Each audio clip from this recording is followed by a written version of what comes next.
Thank you. Please be seated. Your next question. Thank you, Your Honor. Amber, I'm going to take you up to March of 2013. Can you describe your relationship with Mr. Depp during that month? And we'll start there. I remember that was after a period of some peace, and then in sobriety. Johnny was sober, drinking Beck's, and my dad, who was struggling with alcohol and drug addiction at the time, had fallen off the wagon, and I remember he said, "Why don't we I want to send a picture to your dad of support," because my sister was upset with my dad.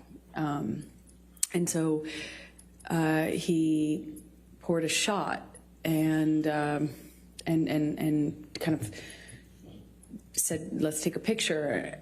I don't drink spirits, but I know that, I kind of held up in that picture. It's kind of eerie because I just think it's bizarre. He had broken this long period of sobriety that I thought was going to be the end of him drinking forever.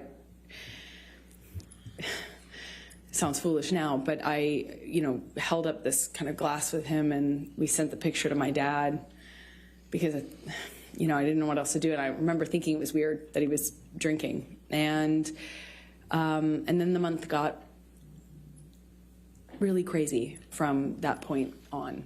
It was a bit of a revolving door of accusations.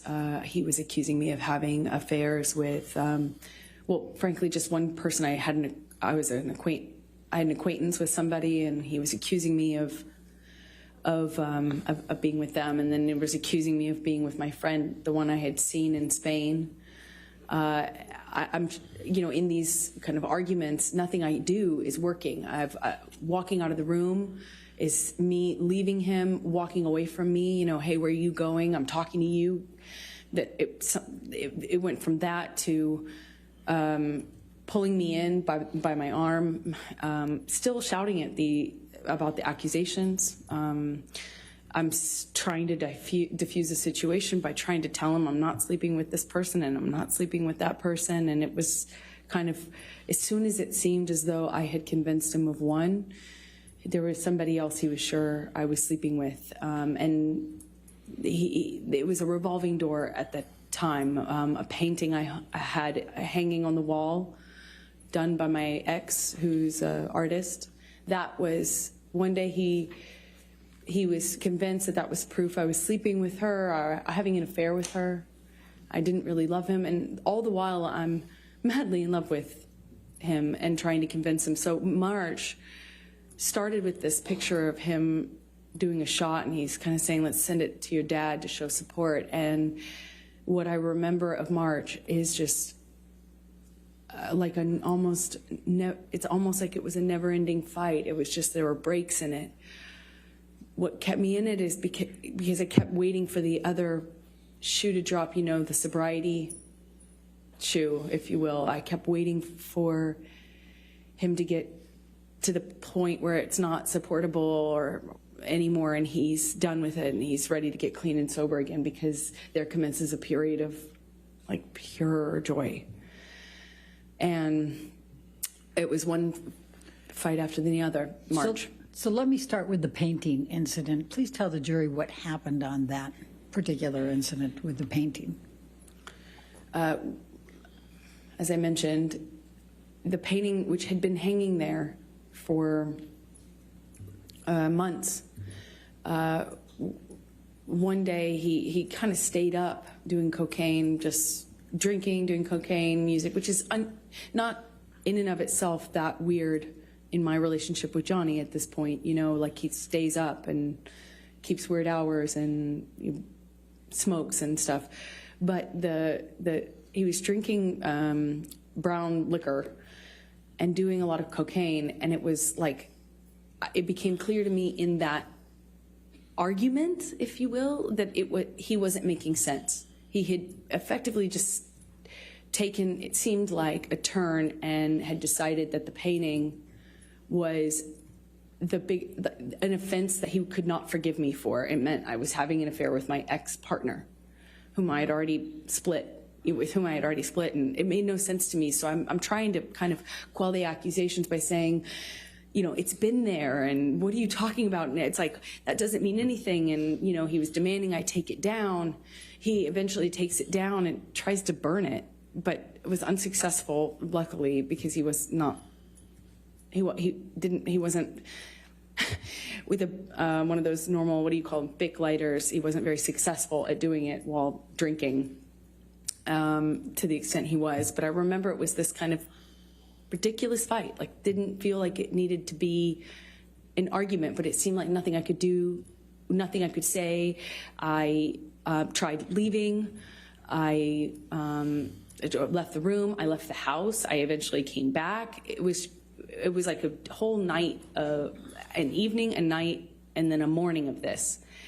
So this morning in particular, I think it was the 22nd of March. There were several incidents in March, though.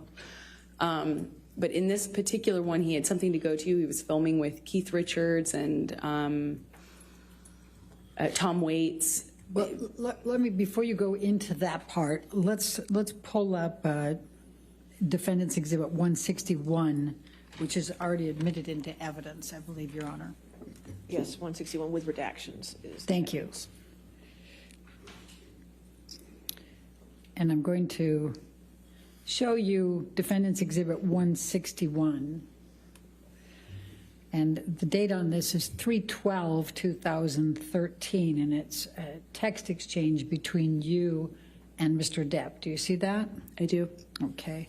And the first one is from you to Mr. Depp. Just thought you should know there exists a book.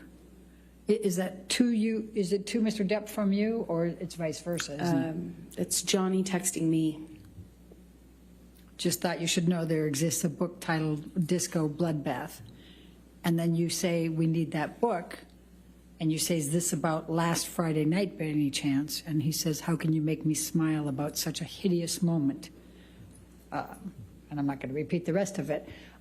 Could you tell the jury what happened on that Friday night?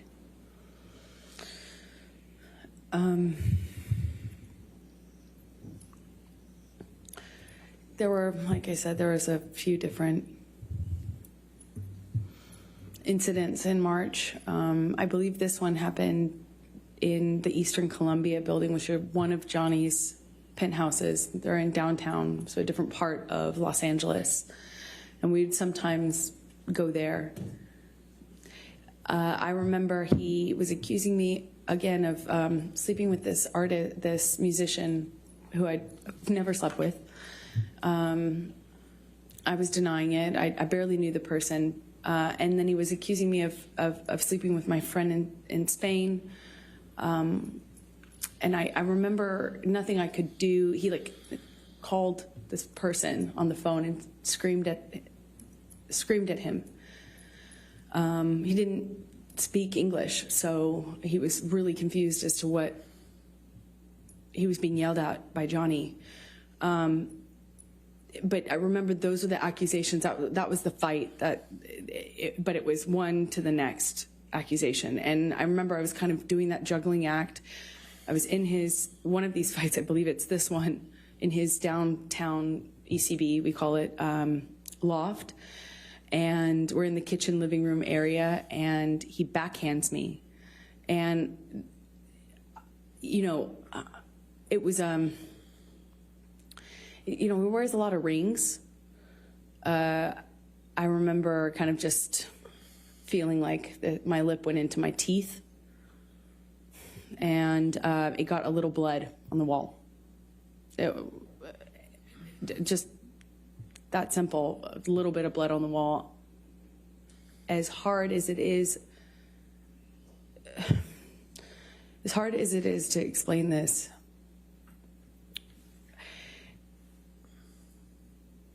I was so caught up in the relationship and also very occupied in defending what I only could assume he believed, these accusations,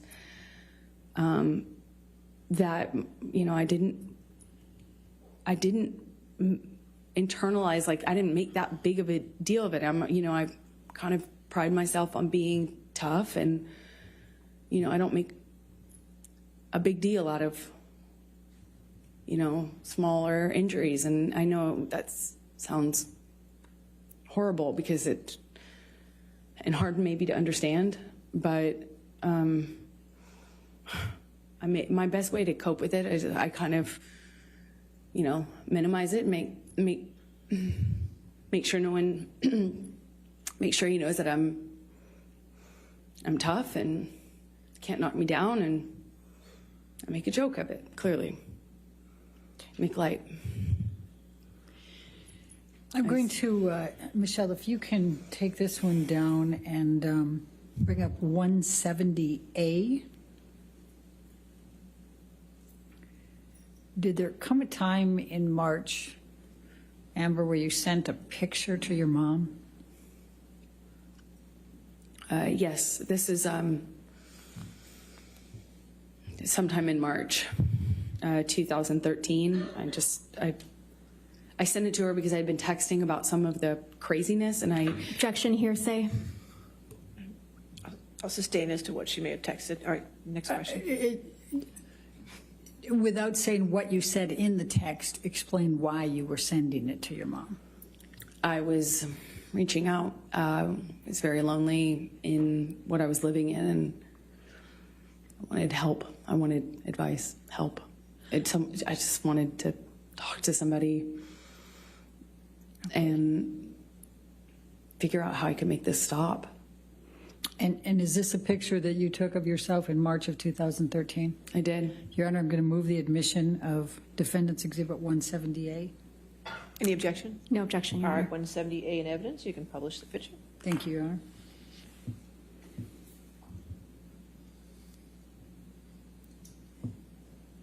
And how did you sustain that bruise, Amber? I had thrown Johnny slapped me. I walked away from him, and that made it worse. We got into like a shouting match. And he kind of did this thing with his body where I could tell he was going to hit me again. I picked up I remember it kind of like a little pot, not a pot, but like a vase. And I remember I got away from him enough as he reels back. I threw it in his direction and actually managed to get away before he got me.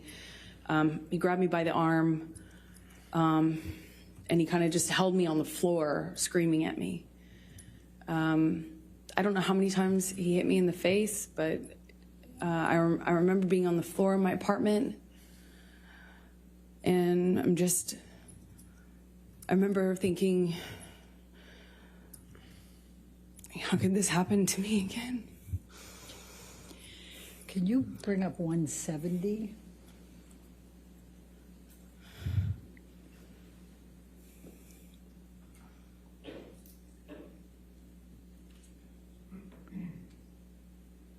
Thank you, Michelle. And if we can, and just to start, it's at 3/23/2013, and if we can scroll up. This is a text message exchange with your mom, correct? Yes, it is. Okay, let's go. Scroll down and then. Your Honor, I'm going to object to hearsay. Let's wait until we get to the spot. All right, and is this the picture that you sent to your mom on 3/23/2013? Yes, it is. Your Honor, I'm going to move the admission of 170, just that picture that's on the text. With Along no words? Well, it says from 2 weeks ago on it. Your Honor. I'll sustain the objection. If we redact the from 2 weeks ago, can we admit it then? And then just have the showing that she sent it to her mom May for we the approach, date? Your Honor? Okay, sure.